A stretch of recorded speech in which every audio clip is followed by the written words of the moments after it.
yung trabaho mo pinapangarap ng iba, tapos ikaw naghahanap pa ng iba.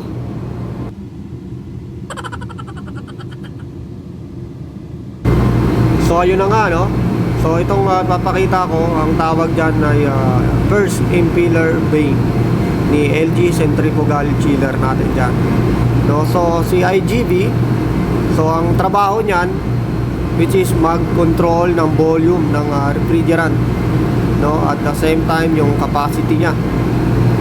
So siyempre bago mangyari ang mga yan is depende yun sa temperature na madedetect ng ating mga sensor.